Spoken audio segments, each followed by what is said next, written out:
I've been trying to write a Dark Souls script for about a month now. I keep getting like 2/3 of a script done, reading it back, realizing it sucks, and starting from scratch. It's been...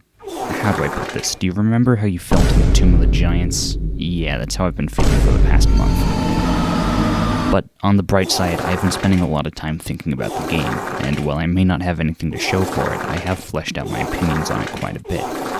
Dark Souls is a very flawed game. When I said that, I'm sure most of you thought about the world design, the theme atmosphere, or maybe even the lore, but I've never cared about those kinds of things as much as a lot of other Dark Souls fans seem to. I can certainly appreciate things like that in video games, but they're rarely enough to carry the experience for me. No, what I really care about is gameplay. And unfortunately, the moment-to-moment gameplay is the source of most of my issues, but like the game as a whole, I still feel comfortable calling it great overall. And that mostly comes down to one thing: its approach to difficulty. Okay, stick with me here. I know this is the most overdone topic for a Dark Souls video, but you're gonna have to trust me that this video has a little more substance than just, I died and therefore the game is good. But before we can get into that substance, I need to drop a bit of a spoiler warning here.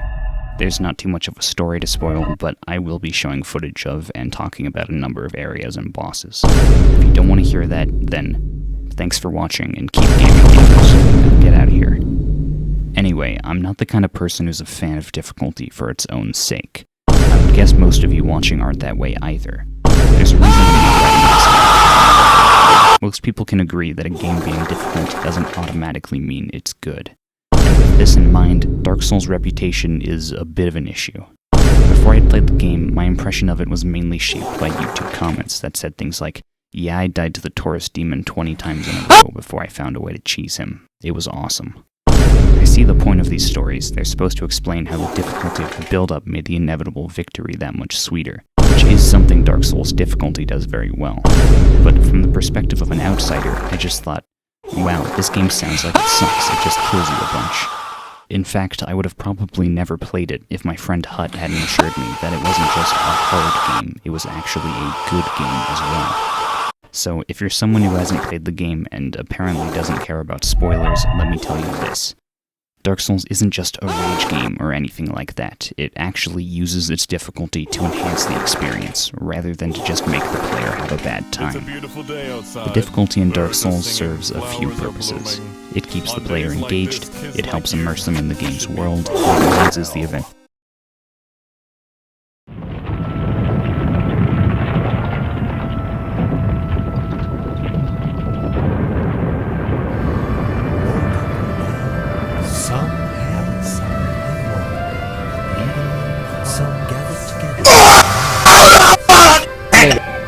Moments of triumph.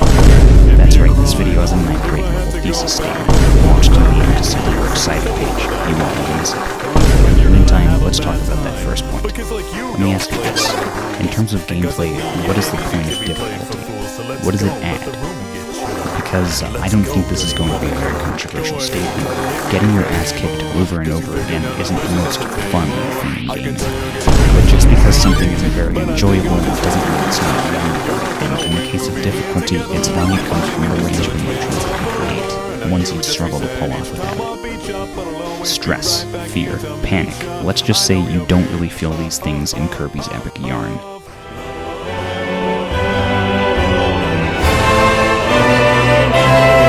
And while these aren't exactly pleasant emotions, they can make a game far more intense and engaging.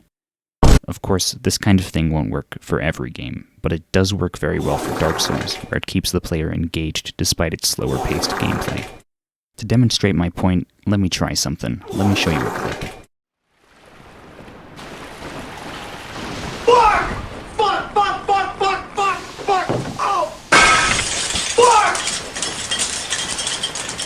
Hey, Dark Souls players, are you guys a little stressed out yet? Because let me tell you, I certainly was. I see what I think are just 2 basilisks, so I decide to run in and take them on, and next thing I know I'm running myself into a corner with like 6 of them chasing me.